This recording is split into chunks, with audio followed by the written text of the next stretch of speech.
The overhead lights in that boardroom were harsh, almost blinding. 13 years I'd given to Meridian Transport. 13 years of dedication, innovation, and a system I'd designed that generated enormous savings.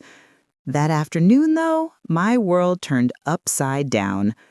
The fresh CEO, Marcus Chen, commanded attention from his seat, radiating confidence.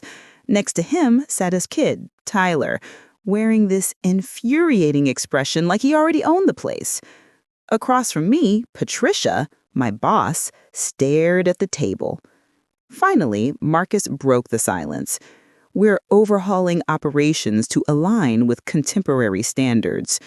My chest tightened. They were eliminating my position. Basically, I was terminated in plain view of my colleagues.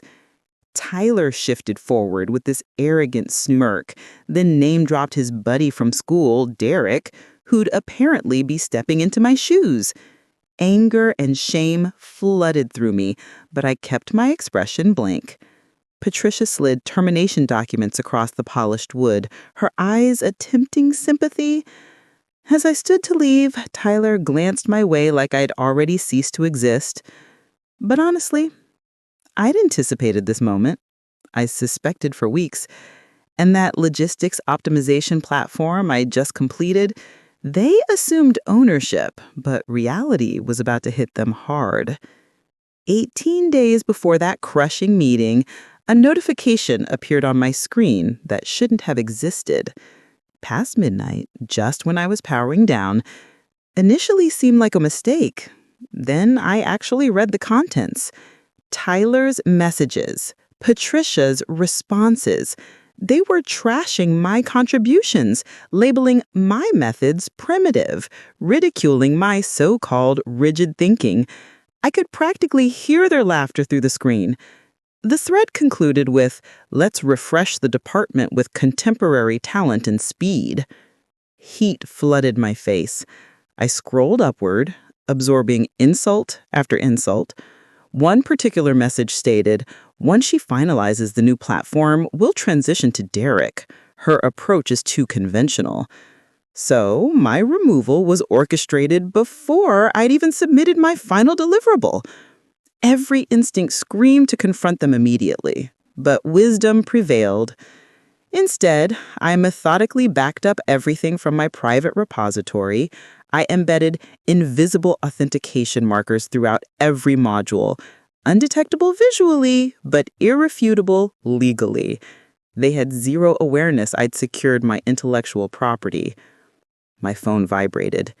Calendar alert. Coffee with Headhunter scheduled. I grinned. Time to pivot. That logistics platform represented 2 years of intensive development. Daytime brought regular responsibilities. Nighttime meant refining the AI framework. It revolutionized cargo routing while slashing operational mistakes significantly, generating approximately $4 million in annual savings for Meridian. Nobody else possessed that specialized expertise because nobody else invested the passion I did. Most development happened on my home setup, often consuming entire weekends. The company remained oblivious to my deep understanding of every component, from data pre-processing algorithms to forecasting mechanisms. My platform employed sophisticated pattern analysis to identify bottlenecks and recalibrate pathways instantly. For transportation firms, this meant reduced fuel waste, minimized downtime, satisfied customers. Before things deteriorated, I demonstrated a beta version. Patricia had praised my initiative, hinting at compensation for innovation. I trusted that promise. But after discovering that message thread, reality became clear. I was exploited labor. That moment, I decided my creation was leaving with me. Whatever loyalty remained evaporated. I owed them absolutely nothing. That evening, I met a recruitment specialist over dinner. She leaned closer and mentioned, "Familiar with Velocity Tech Solutions?" I learned about Derek's debut from my colleague Rachel, an engineer from my former division. She messaged me at 8:30 in the morning. He showed up in sandals and literally asked what version control means. Derek comprehended nothing about the system's complexity. Half the documentation I'd created might as well have been written in ancient Greek. Then circumstances worsened. Derek apparently attempted to streamline the codebase. He identified certain folders as redundant and deleted them. Except those folders were absolutely essential. They housed fundamental components.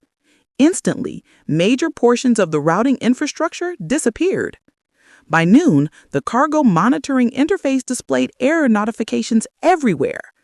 Patricia attempted damage control, calling it a minor glitch. But genuine panic swept the office. Their golden boy had essentially destroyed the system. Rachel's next message arrived while I was exiting a cafe. OMG, Derek obliterated the logistics directory. Total chaos. Everyone's pointing fingers at him. I nearly burst out laughing on the street. My pulse quickened with this weird mixture of satisfaction and melancholy. Watching my former colleagues suffer wasn't pleasant. I paused, wondering exactly how catastrophic this disaster would become. The catastrophe escalated remarkably fast. Midweek arrived, and Meridian's live cargo tracking dashboard crashed repeatedly throughout each day. One particular morning, the entire infrastructure collapsed during a crucial stakeholder demonstration.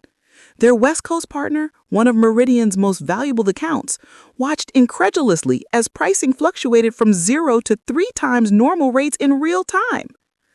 Rachel described the conference room descending into absolute pandemonium. Frantic calls to IT, Derek visibly sweating, Tyler pacing nervously behind him, hissing, "Resolve this immediately." But no simple solution existed because the backup modules Derek had purged were critical to system stability. This failure cost Meridian their West Coast partner's trust. Rumors circulated that the client was abandoning ongoing contract discussions entirely. The financial consequences could prove devastating. The biggest shock came later when my phone rang from an unknown caller. I let voicemail capture it, then listened. "Hello, Jennifer Martinez. We represent the Pacific Freight Consortium. We'd love to discuss a consulting arrangement regarding—" I almost fumbled my phone. They weren't contacting Meridian. They were contacting me directly. I returned the call immediately, wondering what Meridian's reaction would be once they discovered this. I arranged to meet Samira Khan, Chief Innovation Officer at Velocity Tech Solutions, at an upscale tapas place downtown. We claimed a secluded booth near vintage exposed brick. Candlelight flickered between us as conversation flowed. Samira got straight to business. "We've heard whispers about your platform. Sources indicate you created Meridian's routing backbone. Accurate?" I acknowledged carefully. "Largely, though I retain rights to the foundational code." We sipped our cocktails while my heart hammered from more than just anticipation. Velocity Tech was an emerging powerhouse in logistics technology, famous for disrupting established players. With my platform, they could transform the entire landscape. I produced a small USB drive and slid it across the table. "Here's a demonstration sample, sufficient to showcase capabilities." Samira's expression brightened. "This aligns perfectly with our expansion into dynamic routing solutions. How quickly could you scale this with adequate resources?" My thoughts raced with possibilities. I envisioned a genuine engineering team, funding, recognition. I exhaled slowly. "Provide me with talented engineers, robust quality assurance, and operational freedom. I'll deliver results within weeks." Samira beamed. "Sounds like we have an agreement. Let's discuss specifics." I returned home buzzing with excitement. My enthusiasm was tempered by a single concern: Meridian's employment agreement. I recalled language about intellectual property, so I retrieved the worn folder from my drawer and examined the pages. Section 9C practically glowed. All intellectual property developed during employment hours utilizing company resources belongs to Meridian Transport.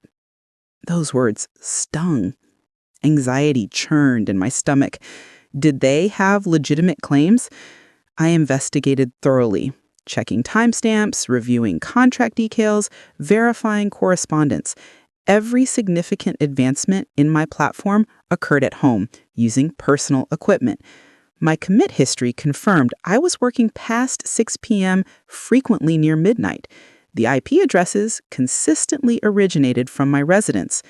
I captured screenshots, assembled evidence, organized everything systematically. If Meridian challenged ownership, I possessed documentation to counter. I transmitted everything to Velocity Tech's legal department that same evening. My message read, "Please verify we're protected." Within an hour, Samira texted directly, "You're completely secure, Jen. We'll manage everything else." I wondered whether Meridian would uncover my plans before finalizing my transition. News of my departure circulated rapidly inside Meridian. Engineers I'd trained started sending private messages asking about my next move. They were overwhelmed under Derek's management. 3 senior engineers resigned within 30 days, citing leadership dysfunction. 2 others contacted me directly. "We'd follow you wherever you go if you'd welcome us." I experienced genuine guilt. These were my teammates, people I genuinely cared about, but I couldn't simply promise them positions without consulting Velocity Tech. So I spoke with Samira, who responded enthusiastically. "We desperately need seasoned engineers. Connect them with me." That evening, I composed messages to each with subject lines like "fresh opportunities." I invited conversations hinting at Velocity Tech's mission. Their eagerness energized me, though I also felt mounting responsibility. If they joined, that meant completely severing ties with Meridian permanently. Still, I couldn't dismiss their frustration. Derek was utterly incompetent as a leader, and Tyler seemed primarily focused on enhancing his personal brand rather than supporting personnel. So we formed this informal alliance, quietly strategizing our futures while Meridian's organization crumbled. One former teammate messaged, "Prepare yourself. Major executive changes coming." Late one evening, Meridian's founder, Dr. Helena Park, received a devastating assessment. 2 significant vendor relationships were threatening litigation for contractual breaches. Financial damage, reputational damage, everything was accumulating. According to Rachel, Helena was absolutely furious. She convened an urgent board session that deliberately excluded Tyler and Patricia. Inside Meridian's sleek headquarters, tension permeated the hallways. Patricia scrambled attempting damage control. Tyler barricaded himself in his father's corner office. Derek lingered near the break room, apparently oblivious to the catastrophe's magnitude. Meanwhile, Helena's confidential session examined root causes: the broken infrastructure, the documentation void, the talent exodus. Questions emerged repeatedly. How did we permit this situation? Who authorized Derek's appointment? Where is Jennifer Martinez currently? Hearing my name mentioned in hushed conversations made me smile. Perhaps they finally recognized my value. I felt this sharp combination of vindication and sorrow. I had invested over a decade into that organization.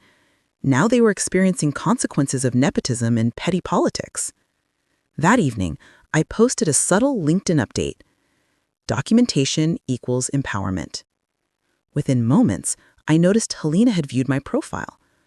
Unexpectedly, an article I'd published years earlier started gaining momentum online. It addressed workplace fairness in technology, emphasizing how experienced professionals drive innovation when properly supported. I'd nearly forgotten writing it, but someone recognized my name and shared it across LinkedIn. Comments flooded in. Jennifer Martinez was the genius behind Meridian's cargo routing. I had no idea she built that platform. It spread rapidly. A logistics executive reposted it, adding, "We must appreciate talent regardless of tenure." Within days, the post accumulated hundreds of engagements. Former colleagues contributed compliments I never received while inside Meridian. Strangers thanked me for advocating equitable treatment in technology. I felt simultaneously overwhelmed and validated. Finally, my perspective was reaching a broader audience. Then came the major announcement. Velocity Tech officially appointed me as Director of Advanced Systems, alongside the talented engineers who'd followed. When the news broke, my phone practically exploded with notifications. Many were congratulatory. though several came from suspicious numbers, likely Meridian employees seeking information. A single text from my attorney stated, "We're protecting your interests. Let's proceed." Following Velocity Tech's official hiring announcement, industry discussion intensified. People discussed Jennifer Martinez's next chapter and how our new AI-powered routing platform might revolutionize freight logistics. Investors began questioning Meridian, demanding explanations for my departure. Tyler attempted dismissing it, calling it insignificant in an internal memo.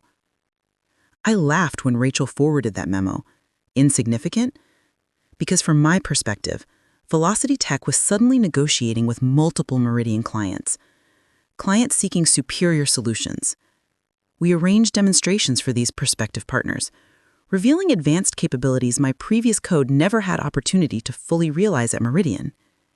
During my inaugural Velocity Tech demonstration, 3 of Meridian clients attended with serious interest.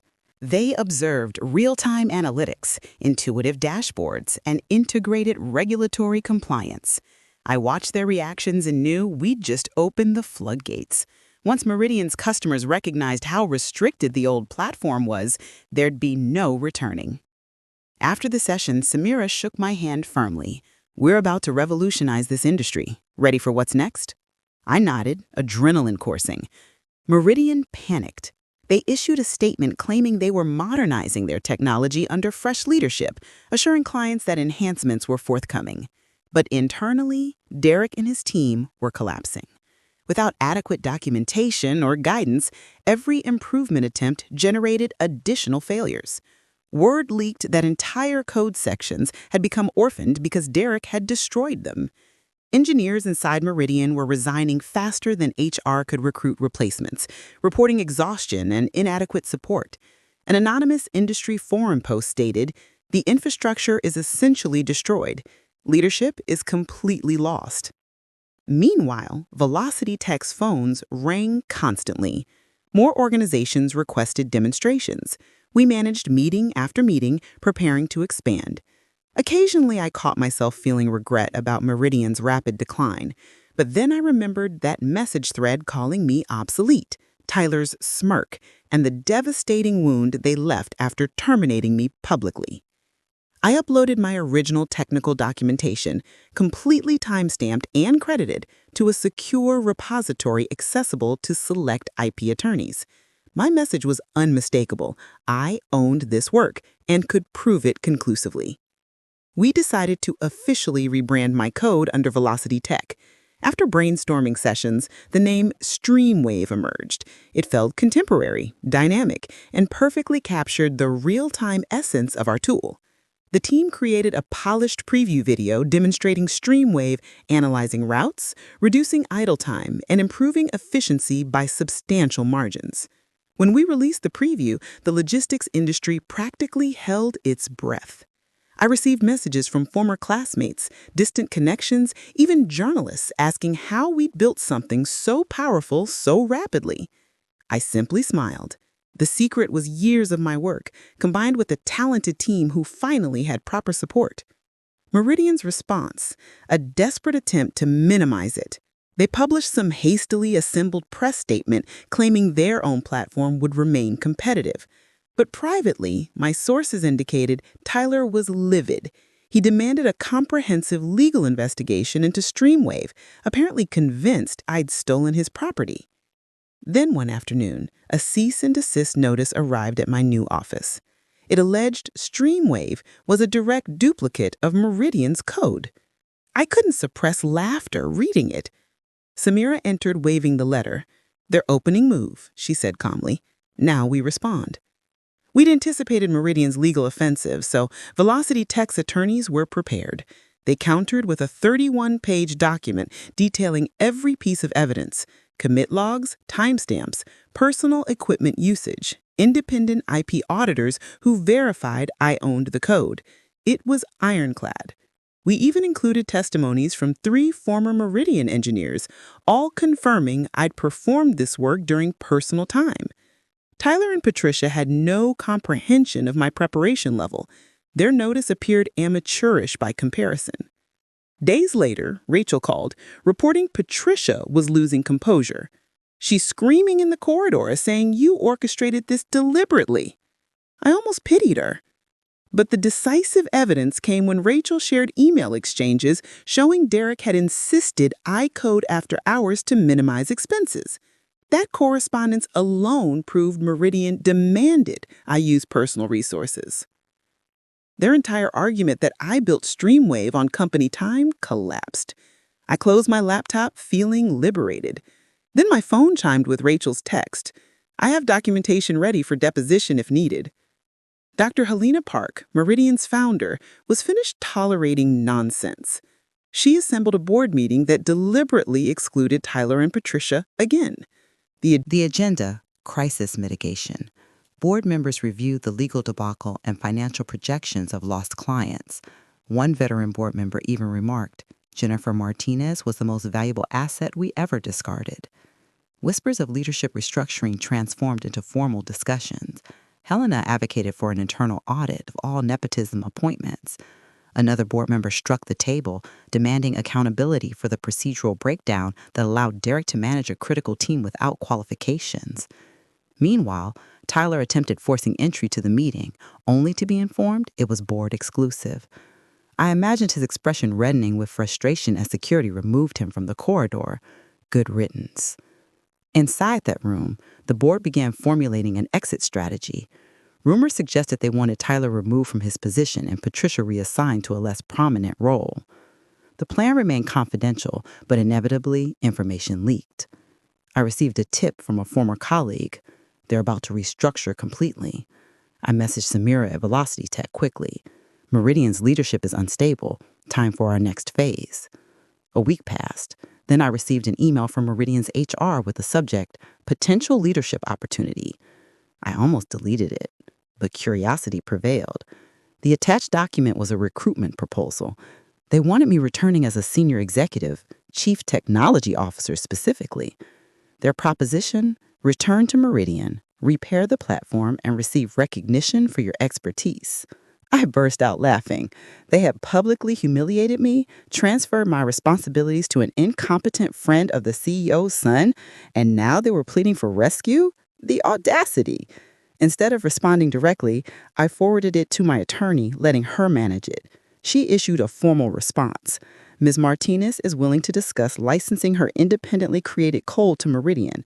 However, any potential partnership requires explicit financial terms.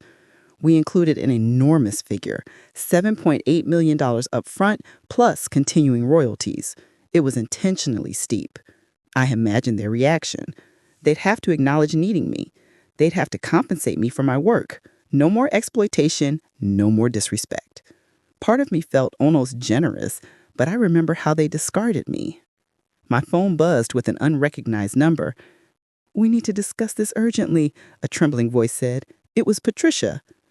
News spread rapidly that the Pacific client, one of Meridian's largest, had completely transitioned to Velocity Tech. They weren't discussing a trial program. They were executing a comprehensive long-term contract. Then additional clients followed, persuaded by Streamwave's demonstration and my established reputation. Fresh headlines appeared in industry publications. Mass migration to Streamwave. Velocity Tech gains momentum while Meridian struggles to stabilize. The collapse was happening publicly, completely transparent. For me, watching the giant that once dominated me begin crumbling under its own dysfunction felt surreal. At Velocity Tech, we celebrated each new partnership with measured optimism. We recognized the momentum could intensify. We also knew Meridian might retaliate. But currently, team morale was exceptional. My new colleagues thrived on transparent communication and genuine respect, everything absent in my previous position. By the time we finalized the fourth agreement, the entire office erupted in celebration. Samira organized an impromptu catered lunch, and as I arrived, the whole room stood applauding. Tears welled in my eyes. For the first time, my contributions were celebrated without hidden agendas or betrayal. My phone chimed with an email notification. Interview request. Industry Leaders Podcast. It was time to share my story publicly. A week later, I sat in a modern studio overlooking downtown preparing for a major logistics innovation podcast interview. My palms were clammy. I knew thousands of professionals would hear this. The host, A respected industry analyst seemed thrilled to interview me. "Welcome, Jennifer Martinez," she said, her voice resonating through my headphones. "You've been described as the architect behind Meridian's greatest innovations. Now you're thriving at Velocity Tech. How does that transition feel?" I glanced at the production assistant, then focused on the microphone. "It feels liberating," I said softly, gathering confidence. Then I explained how underappreciated talent often gets eliminated for flashy insider connections. How I'd built the platform that generated millions in savings for Meridian only to be replaced for a nepotism experiment. I didn't mention Tyler or Patricia specifically, but anyone following the situation knew exactly who I referenced. The host probed deeper. "Did you anticipate this outcome?" I answered truthfully. I suspected, but I remained because I believed in the mission. Then I advised listeners about the importance of documenting contributions and safeguarding intellectual property. After the interview published, my phone illuminated with a call from Tyler. I stared at the screen and blocked him. Days later, a major scandal erupted at Meridian. An internal email leaked showing Derek had attempted rewriting portions of code he barely comprehended, accidentally creating a massive security vulnerability in the freight vendor database. Suddenly, confidential data from multiple vendors was exposed. Tech Insider ran a headline, "Meridian Security Breach Attributed to Incompetent Code Modifications." I read the article with a sinking feeling. This transcended losing clients. This was a privacy catastrophe that could trigger legal warfare. Rachel messaged in disbelief. "Everyone's panicking. Vendors are threatening lawsuits. Tyler is completely unraveling." Part of me felt sympathy for the decent employees still trapped there, watching their careers implode. But another part remembered how nobody defended me in that meeting. They allowed my public humiliation, and now they're experiencing consequences. It was brutal reality, but also a warning for everyone who permits nepotism to flourish unchecked. Late that evening, Meridian's senior counsel contacted me, her tone humble. "We desperately need your assistance," she said quietly over the phone. "Please." I sat opposite Meridian's legal team at a pristine conference table in Velocity Tech's headquarters. My attorney and Samira flanked me, both appearing confident. The tension felt almost tangible. Meridian was finally prepared to negotiate licensing arrangements. No more hollow threats, no more baseless accusations. They accepted the $7.8 million upfront payment plus the royalty structure. But there was one unexpected requirement, a formal public acknowledgement, recognizing me as the original creator of the technology. Their legal counsel squirmed, shuffling documents, but eventually grudgingly agreed. "We'll publish an official statement," she said, her voice strained. When they presented the final draft, I examined the language carefully. The phrase, "acknowledging Ms. Martinez's independent development," made my heart race. All that time being told I was expendable or outdated, and now here they were, validating me. We executed the contract under notary supervision. Afterward, the Meridian representatives departed quickly, avoiding eye contact. I remained seated momentarily, absorbing the reality. I'd defended my position. I'd prevailed. Later that evening, I sipped tea on my balcony, reading Meridian's official press release. Everything was documented. My name, my work. Finally recognized. Within 7 days of the public acknowledgement, everything at Meridian transformed. Tyler Chen was quietly removed from his duties, though the press release characterized it as a voluntary departure. Patricia, my former manager, announced her retirement, likely compelled by the board. Derek deactivated his LinkedIn and deleted his social media, presumably to escape the barrage of negative commentary. Dr. Helena Park, the founder, also stepped back, citing health concerns. Some speculated stress overwhelmed her. Others believed she couldn't confront the aftermath of allowing nepotism to devastate her company's credibility. Rachel sent me a shaky cell phone video of Patricia's final exit. She deposited her access card into the security receptacle with a metallic clink and departed the building, shoulders drooping. A wave of relief washed over me. For years, I'd believed my only option was tolerating that type of leadership. Now, it felt like justice prevailed. Across the industry, people were stunned by how rapidly Meridian's leadership disintegrated. But for me, the greatest victory wasn't their collapse. It was constructing something superior at Velocity Tech. Rachel texted, "Ready for your next adventure?" I smiled to myself. Absolutely. Operations at Velocity Tech accelerated rapidly. My official title was Director of Advanced Systems, but Samira also granted me substantial equity in the organization, something Meridian would never have considered. More excitingly, she approved my proposal for a mentorship initiative. We named it the Renaissance Program, designed to support mid-career professionals displaced by bias or internal politics. Final question. Any closing thoughts on Meridian? My answer was straightforward. I've said plenty. Let's concentrate on what's ahead. Several weeks later, we hosted a rooftop celebration at Velocity Tech's new headquarters to commemorate our record-breaking quarter. The skyline sparkled around us, and laughter filled the atmosphere as we toasted our achievements. My former team members were there, Rachel, Keisha, Sophie, and the others, thriving in an environment that valued them. I surveyed the crowd and felt overwhelming pride.